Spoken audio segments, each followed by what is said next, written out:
Thank you very much for inviting me for this useful forum webinar where we get to carry out analysis from the progressive perspective and to show our solidarity with the Palestinian people.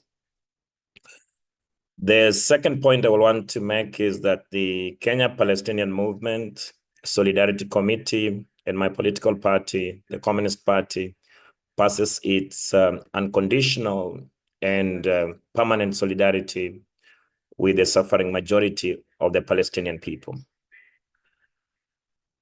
The third point that I will want to make, that there is no other way to defeat settler colonialism. We can learn it from history.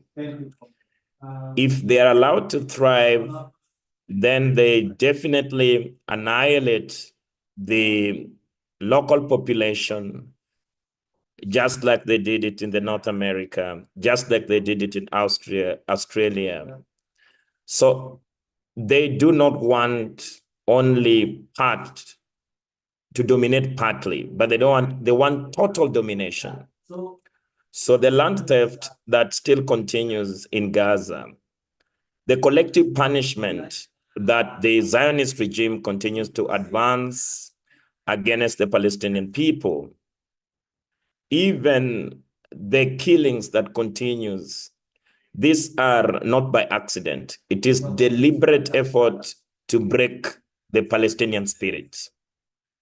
In fact, we have seen that the only way to neutralize the Zionist entity that continue to dominate the Palestinian people is only through resistance.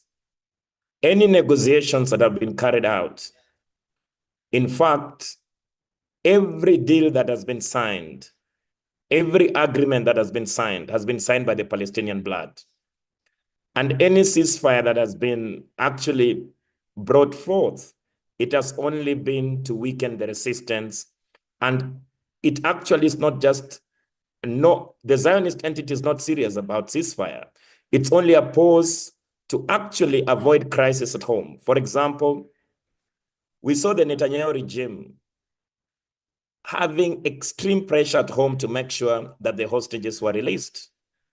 So this pause was meant to reduce that pressure by ensuring that some of the war objectives that were not met during this genocide can be met towards this pause, this temporary pause. But the genocide still actually continues in Gaza. What you see, Trump is really, a strange human being. Last time when he was the president of the United States, he came up with the deal of the century. Now he's back again to the White House. What is he telling us? That he can achieve total domination of the Palestinian people through exerting maximum pressure. But people like Trump are alienated from reality. They cannot learn from history. How was apartheid defeated in South Africa? It was not about negotiation.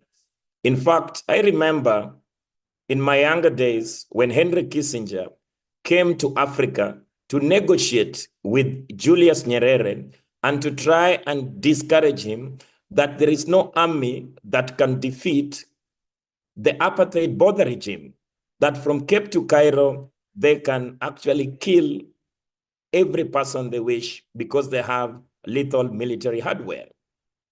But this has been disapproved, that when a people are so determined to fight for their sovereignty, to fight for their right to self-determination, no maximum pressure, no lethal, conventional warfare can break their spirit to defend the rights of their land. So indeed, the Trump's policies will fail, just like his deal of the century failed. The aspect of trying to tell us that this, ceasefire is only violated by the Palestinian people and not Zionism is a propaganda war. Normally, when settler colonialism advances, they try to turn the narrative, calling the victim the perpetrator. In fact, they call the land grabber the victim.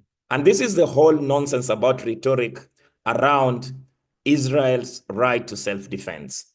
They try to use propaganda, they try to use media outlets to justify land theft, to justify killing of babies and building settlements on the babies' graves. And some people still want to carry out the wrong analysis that you can negotiate with such an entity.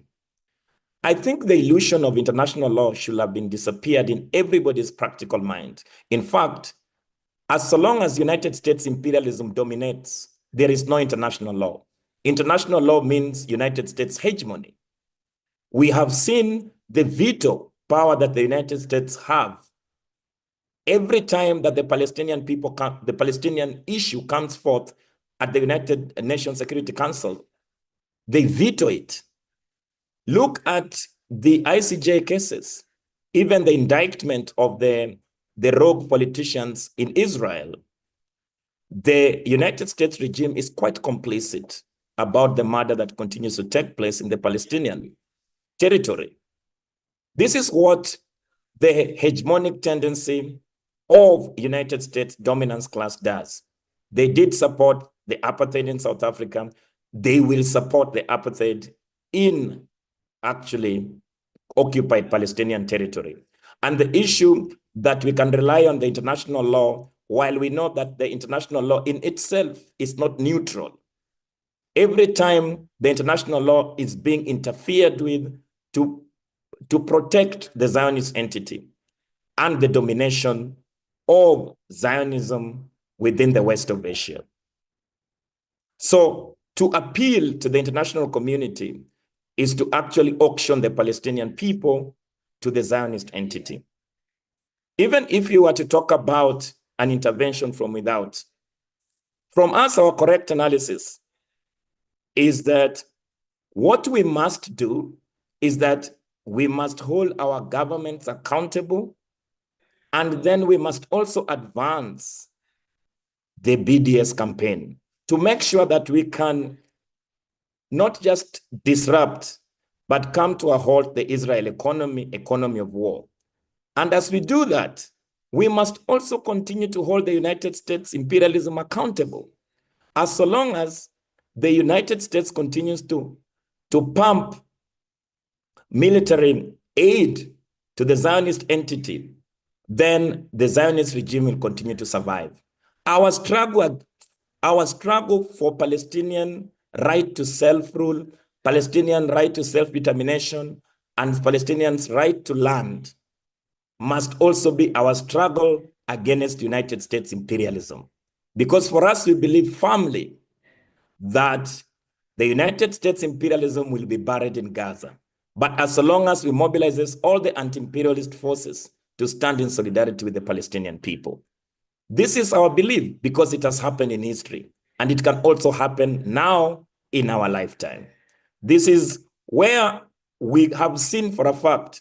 Remember, the Zionist entity had brainwashed the African continent until 2011, when they actually portrayed the struggle of the Palestinian people as an interreligious fight. So they set Christians against Muslims in the African continent to try and defend their hegemony and their domination of the Palestinian people. This has been broken since 2010. In fact, now we march on the streets, both Christians and Muslims, in defense of Palestine. So the barbarity of the United States imperialism and Palestinian, the dominations of the Palestinian by the Zionist regime and the conduct of the genocide in the last year since the October 7th did not just disrupt the normalization of the occupation in the occupied Palestinian territory, but it has also helped to consolidate the forces in solidarity with the Palestinian people.